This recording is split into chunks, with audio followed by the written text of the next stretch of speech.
זה הרבה פחות אקדמי ממה שאנחנו שמענו עד עכשיו, ומצאתי כותרת נחמדה. Basically, I see translation as ranging from the very imprecise, or the literature, where, as you see, people have to work on capturing the music of the text, the spirit of the text, and the style of the text, to the other end of the continuum, where you have to be really, really precise, or somebody dies or loses their inheritance or something, sort of the legal, medical, financial type of stuff. I try and stay away from either end because for the legal, medical, financial stuff, I just don't have the knowledge. And for the other stuff, I did actually translate a spy novel, which apparently is selling over the internet, and that was a lot of fun. But I also translated 2 autobiographical novels, and in both cases, very sadly, the author passed away before it was published, so it's a bit hard to market myself in that area. So, as I say, I try and stay away from that to keep everybody healthy and well. It's really very depressing. So I actually think that where most of us live and work is somewhere in the middle of this continuum, and this is the range of work that my comments are going to be referring to. I also want to put my comments in the framework of Hebrew to English translation, or Hebrew to English translators in Israel. So what are some of our problems? Well, one problem is that most of us have been here too long. And so Hebrish kind of sounds okay already. You know, it just somehow we're less critical, or it just sounds okay when it really shouldn't. Another of our huge problems is poor source writing, and poor is like a polite word. Atrocious would be better, but I could talk about hours about the evils of the education system, but Israelis can't write. That's the short version. Yeah? You'll need a lot more than 10 minutes on that. That applies even with the legal and financial stuff as well. Yeah, well, of course, because they went through the same education system. And then there's the tiny issue of syntax. Now, funnily enough, I was also going to relate to Gilad Zuckerman, and we didn't even, coordinate what we were going to say. But I do believe that despite what Gilad says, that Hebrew is still very Semitic and English is still very Indo-European. And it's fundamentally different. We just put things together differently. So you all know the phrase, cogito ergo sum. I think, therefore I am. So the next bit is about my version, which is I edit, therefore I see. And I usually end up editing stuff that's been translated by somebody else, and the client's been told that it's not quite good enough. Okay? So I'm using this to think about 6 things that we should think about as we're rushing through our translations to meet our deadlines or our clients' deadlines, and things that I'm quite sure that I'm also guilty of when I'm very tired or, as I discovered, under the influence of painkillers. So here are the, maybe I should have tried writing poetry when I was under the influence of the painkillers. Could have been interesting. Okay, so this is what I've called my pet peeves, or Micaela gets 5 minutes to vent, or whatever you want to call it. So we'll start off with compensating for capitals.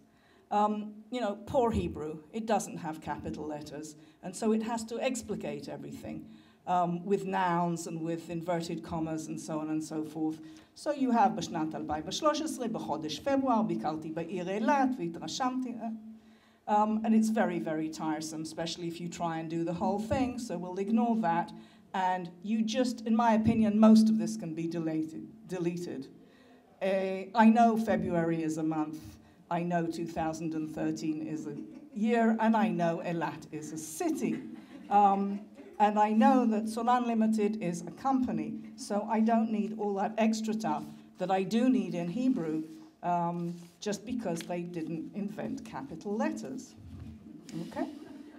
Pet peeve number 2. Okay, vocabulary repetition. Now, I do a lot of work in education because that's my area of expertise, which I earned through 30 years of slavery in the education system. They write the worst. Educators are the worst, okay? הפרויקט זה הוא פרויקט חשוב ברמה לאומית ונכלל בפרויקטים שנושאיהם עומדים בראש סדר היום הציבורי. If you're laughing, it means you know that what I'm saying is true. Just don't. Just write it in proper language. This is an important project. The word project shouldn't, whatever you translate, it shouldn't appear more than once, okay? It's an important project at national level and is one of the issues. Be creative, just don't repeat. English doesn't do well with repetition. And I love this from people who think they're educated. הילד פעיל ואקטיבי, הילדה מאורגנת ומסודרת. You put כגון and then you put וכו at the end as well. כן? נחוץ והכרחי וטראומטי ומזעזע. עכשיו, it's usually because the person writing it doesn't know that one of them is the loazi counterpart. Okay? So you either say the child is active, or if you want to stress it, if they looks terribly important, you say they're highly active or highly disorganized or whatever it is. But don't translate it all. Now, another thing that people do, because Hebrew has a smaller vocabulary, is they want to sound important. Now, I'd like us to ponder the following expression. I did not make this up. מטרתה של המפגשים הינה לבנות את התשתית להובלת המהלך היישומי להטמעת התוכנית.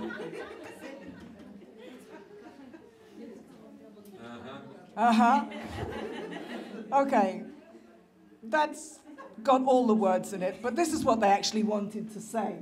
Create an infrastructure for practical implementation of the program. Why didn't they just say so? I wonder, okay?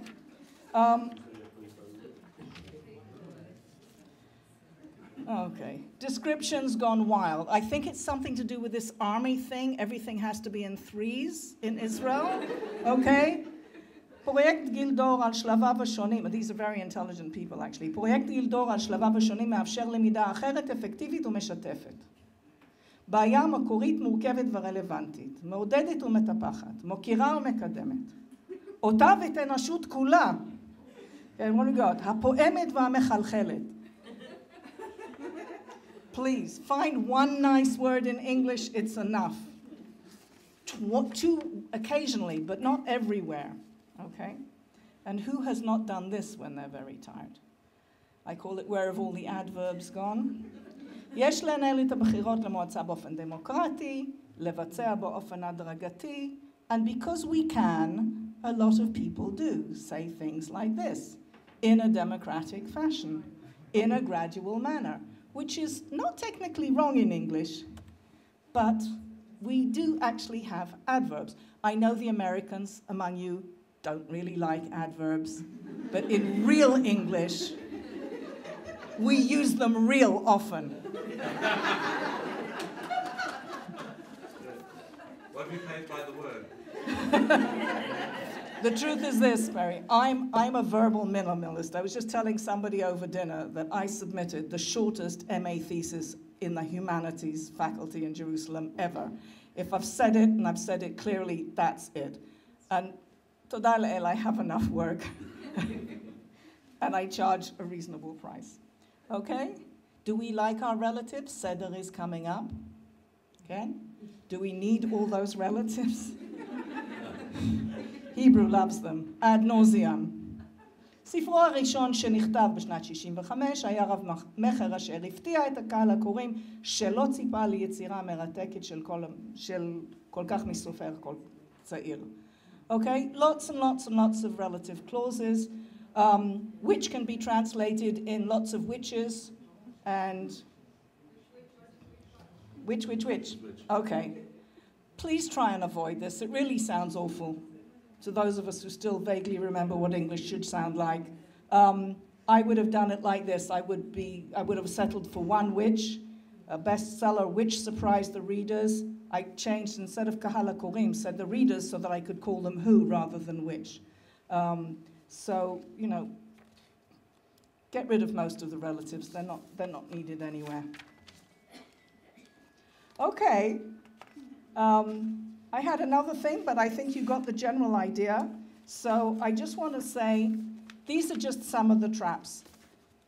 If you're new to the business, don't fall into them.